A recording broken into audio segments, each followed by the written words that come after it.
This is it. This is the 50th episode of A Tough Act to Follow. How did I manage to make 50 of these? Sheer dumb luck. Well, that's a little harsh. I mean, can you at least give me some of the credit? There are several things I would like to say. No, on second thought, you're probably right. Welcome to A Tough Act to Follow. I'm Preston, aka the Ploominator, and I am your incredibly grateful creator here to celebrate this series in the only way I know how, by highlighting one of the greatest talents from the known acting world. And before I get started, I just want to make sure that everyone's getting the full experience of the Ploomination, so be sure to share, like, and subscribe. And check out my Patreon for even more content. Links below. But now I get to do the thing that I've come here to do. While I have celebrated and analyzed 49 phenomenally talented individuals, I've been saving several of the best for these particularly monumental milestones. Because when you want to celebrate talent, you have to pick the very best around, and to be honest, I considered dozens of long-standing performers, but when everything was said and done, there was only one person who I felt could truly fit the bill. And with almost 70 years of brilliant on-screen performances, there was really no doubt that this episode would be devoted to the great Dame Maggie Smith. Maggie is without a doubt the most precise and talented performer I've looked at. While there have been many remarkable and standout moments throughout this series, I can safely say that none of them even come close to the level of talent that Maggie shows in her work. And not only that, but she's got the accolades to prove it. She's got nearly 60 awards, including a Tony, multiple Oscars and Emmys, and so much more. She's a force of unceasing talent and a staple of the acting world who has continued to outdo herself over the years and remind everyone that there is literally no one else like Dame Maggie Smith. A tough act to follow.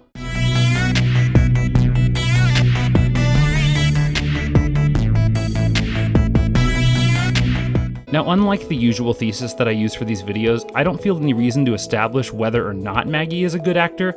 I think that's been established on its own. Maggie has notoriously proven her talent and commitment to her craft decades before most of us even knew her name. She even went so far that legendary actor Sir Laurence Olivier was scared of her when she stopped letting him push her around as he did with many of her contemporaries, and she held her own both on and off stage. And while I won't be showing that particular performance for very necessary reasons, I will be talking about the skills that Maggie uses to bolster her own reputation in that way. And the first of these is that she is completely and 100% fully committed to her work, and it shows every time. No, I don't have the sentiment on my side. You've got to have a sentimental reason for them to vote for you. Any decent actress can give a good performance, but a dying husband, that would have ensured everything. You wouldn't like to get something fatal for me, would you, Angel? Just to make sure you're all following me here, let me break down what you're seeing. Maggie is playing an actress up for an Oscar, and there is this internal debate about how much she wants it. That, and her relationship with her husband, Sydney, is not great. And you can see all of that impacting Maggie's character in every little thing that she does. And when I say every little thing, I don't just mean her lines. Her hands are tense, her posture is stiff, and these full physical changes allow us to see what's going on inside her head, and it makes the story of the character come through, even if the film had no dialogue in it. Maggie makes those strong choices, and then she knows how to let them go when she really needs to. Later in the movie, she gets incredibly drunk and then releases all of this earlier tension and replaces it with a childlike sort of volatile outburst, and it's used to great comedic effect. And what was the best bloody picture? You mean what was the best picture of the year, or what did those idiots pick as the best picture of the year? What won the award, you asshole? I am not an arsehole. Don't you call me that. Sydney, I have just thrown up on some of the best people in Hollywood. Now is no time to be sensitive. What was the best picture? I'm not telling you. I'm not asking you. I'm threatening you, you crud! Now, I'm definitely not going to tell you. I'm sorry, I take it back, Sydney. You're not a crud. Go! And I've mentioned physical precision before, but this is on another level. The fact that you could look at just any part of Maggie's physicality and get a sense of where her character's emotional state is just shows how good she is at crafting that. And her vocal choices match this. Actors often have to match a character's speech patterns to the rest of that character, and when they don't, it's incredibly noticeable. Maggie's vocal choices are spot on. Each syllable is carefully crafted to the point where it all sounds completely fit to the character, and it helps keep her characters different from one another, even if there are some similarities. Oh, Mary. Well, dear. Do you think if there's a trial, I might have to testify in court? Or you? I can't think of anything worse. Imagine a person being hanged because of something one said in court. I know. And what purpose could it possibly serve anyway?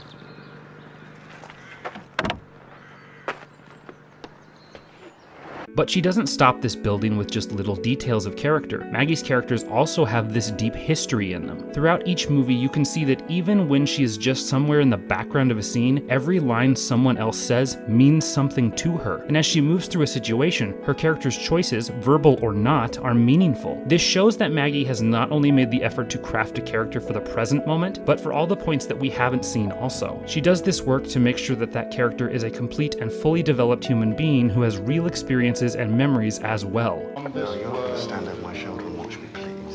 Far more Put me off. carefully planned than the cruel place we know. Huge. Innocence and peace are there. Do you think he'll be as long as he usually is? All is good that is desired. I think it's rather wonderful. Faces I think it's that rather are wonderful. always fair. Love grows never old.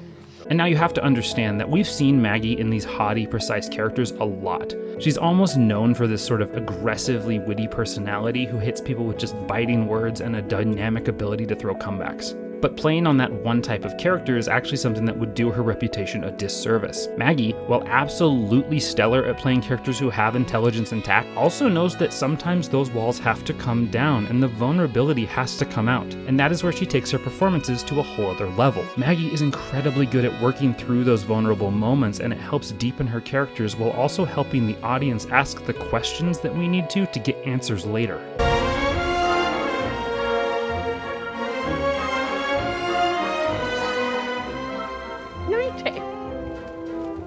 This is not a night dress.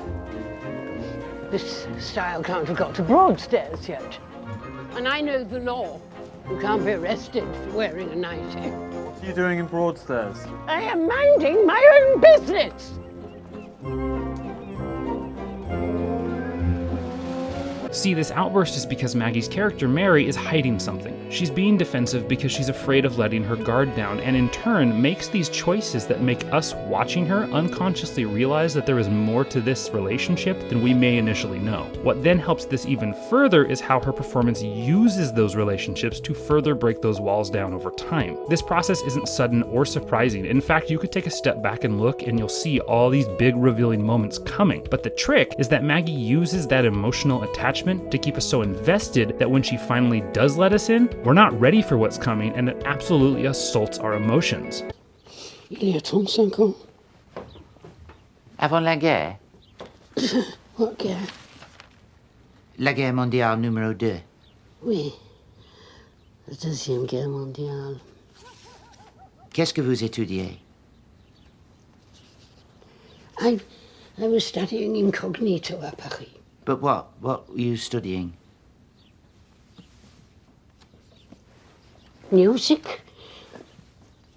So now that we've seen what makes Maggie so spectacular, we can actually take some time to really let her work shine on a far more global stage. Maggie was actually a reasonably unknown actor outside the UK until around 2001. That's when she managed to clinch a crucial supporting role in a major franchise and showcase these talents to a new generation. And yet, that role could have been incredibly forgettable. Maggie, however, kept these skills coming and then some.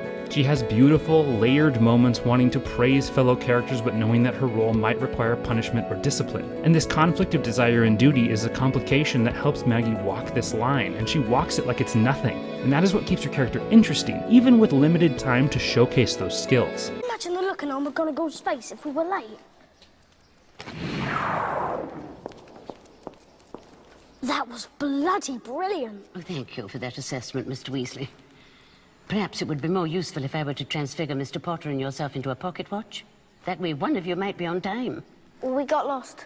Then perhaps a map. I trust you don't need one to find your seats. But I'm gonna be honest, if I know my audience the way I think I do, you also do, like me, love the Maggie Smith we all think of. They know that she has one incredible skill, and that's turning sass back on people like the sarcastic queen that she is. Maggie has such quick wit, and she can turn nearly any line into this razor that just cuts across the cheeks of the other characters. And while part of this is occasionally thanks to the writing, she can do it without words just as often as she does it with them. She has absolutely mastered throwing shade. She can use glances, looks, and subtle movements to communicate just as much as when she has pages of lines to speak. And that care and when she speaks is almost just as important as what she speaks. Choosing words is a complex thing, and in movies there are thousands of ways to express something. Maggie always knows just what to say, but also when not to say anything at all. Hufflepuff, Ravenclaw, and Slytherin. Your house will be like your family. Any rule breaking and you will lose points. We'll begin momentarily.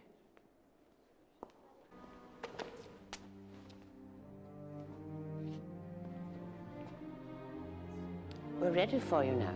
Follow me. So you combine all this together and you get these strong, powerful women who just have absolute control over themselves and what is going on in their lives. Even when there are elements beyond their control, the way Maggie uses these moments to help guide the characters shows her depth of work. Because while all these great techniques craft unforgettable characters to be sure, there is one more crucial component to the standout performances, and that is timing. Now, I've talked about timing a bit in terms of comedy, and that is absolutely crucial, but it's also crucial in dramatic work as well. We don't think about it as much, but the pace of a major moment is so necessary to how we connect with that moment and how we connect with the character, and how we continue to see them as the movie progresses. Miss Mackay has made totally unsupported accusations against my name and yours.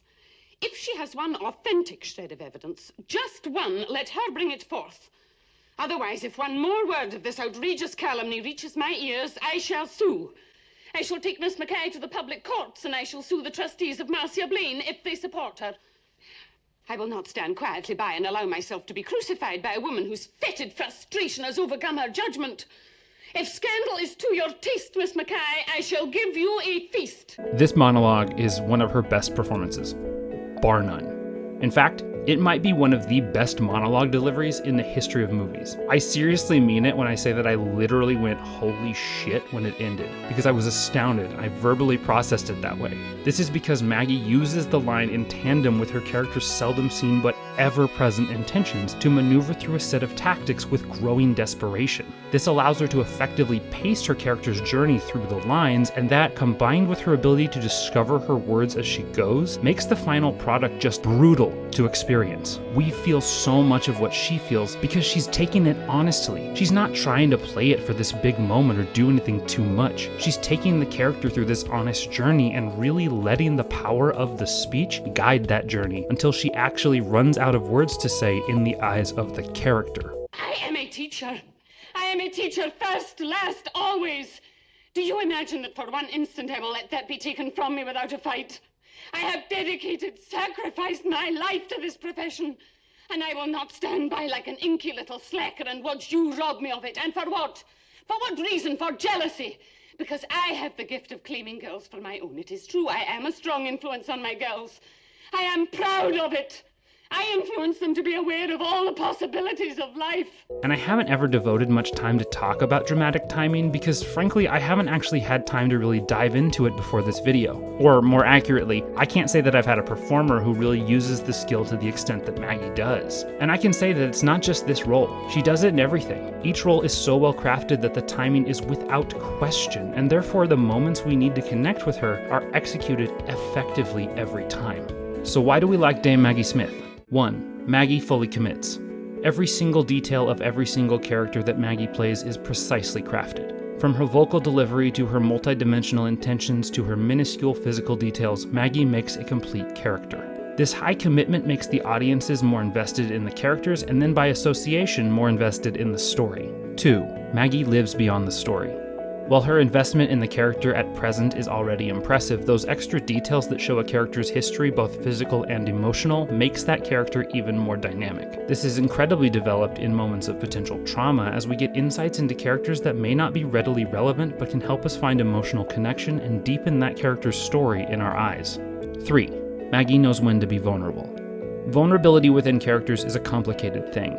Maggie works through the story of the movie with care and patience. She lets out little pieces of the deeper character one at a time while never fully exposing those demons until absolutely necessary. And once that full vulnerability moment does come through, we are so invested in the character that we cannot help but empathize with the struggles or successes of whichever character she's playing. 4. Maggie speaks when she must. By not speaking, characters gain special levels of power and control. Maggie knows this. She uses that lack of dialogue to her advantage by letting the characters speak precisely and purposefully. This precision makes her lines land harder and more directly, and ultimately helps keep that character in control of whatever situation she is in, up until she can no longer be that controlling piece of the scene. 5. Maggie takes her time. The layers of a fully human character are deep, and they have to be explored in very specific ways. By taking her time to work through the layers of deep emotion, Maggie lets her characters just leap off the screen over and over again. And by crafting multi-layered intentions to go on top of that timing, Maggie uses her lines to showcase vast complexity and deeply specific choices that cannot be easily forgotten. Like I said before, Dame Maggie Smith is on another level. Her work is phenomenal, and I could have probably thrown darts at a wall to choose these performances. However, her long and illustrious career has not always been without controversial topics or choices. And as the years go on, some of her best works have some less than stellar casting choices, design choices, or subject choices. So I understand that not every one of her movies will be for everyone, and I fully respect that. But the work Maggie does deserves to be noticed. So with the understanding that some of these will not be for you, these are my 5 essential Dame Maggie Smith performances. 1. California Suite. This Neil Simon comedy tells 4 distinct and comical stories. Maggie and Sir Michael Caine tell a deeply complex story of how to love and support one another in times of grave disappointment. Her work as an Oscar-losing actress earned her a comically coincidental Oscar in the process, and it's the standout piece in the entire movie and can be watched on its own, which is good given that you might want to avoid the section with Bill Cosby. 2. Gosford Park. This movie was written by Downton Abbey creator Julian Fellowes and eventually inspired that show's creation. While Maggie doesn't have the most active of roles, what she does have is pure gold. And you can see why she went on to be such a phenomenal part of the future show, as she crafts a complex, interesting, and memorable character within mere moments of her time on screen. 3. The Lady in the Van. This semi-biographical story of award-winning playwright Alan Bennett's relationship with Miss Mary Shepherd, a woman who lives in his driveway, is a story of the virtues of kindness, the need for vulnerability, and the exquisite impact a single person can have on another person's story. Throughout the movie, Maggie is funny at times, heartbreaking in others, and continuously brilliant in a performance that you won't soon forget. 4. Harry Potter and the Sorcerer's Stone. Maggie's take on the legendary Harry Potter character Minerva McGonagall is among the best in the entire series. Throughout this series, she displays beautiful moments of embracing the absurdity of the fantasy while keeping the character grounded and human in all the ways that she needs to. That being said, if you are no longer watching or supporting these movies because of J.K. Rowling's stances on trans individuals, I understand and support that decision wholeheartedly. 5. The Prime of Miss Jean Brodie. Before you completely invest in the story based on the novel of the same name, know that it does have themes of pedophilia present in multiple moments throughout the story of one woman's denial of her own limitations.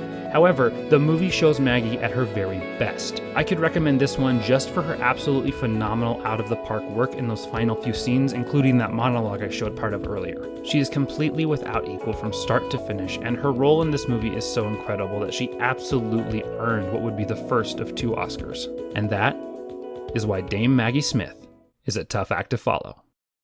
Thank you all so much for watching this video, and thank you to those who have watched me bumble my way through 50 of these now. I've got many more plans coming, so keep watching. Which Maggie Smith roles stand out to you? Are there other actors who you would consider to be the best of the best? Let me know in the comments down below. And if you like this video, please give it a like. If you do, I will allow you to park in my driveway for as long as you want. Check out my Patreon to see just what I see when I watch these movies and to ensure you get a fun shout out like my parents. Thanks, Mom and Dad. And to ensure you never miss a single episode of A Tough Act to Follow, One to Watch, or Welcome to the Party Pal, be sure to subscribe. Thanks again for watching, and as I always say, thanks for taking the time to get Ploominated.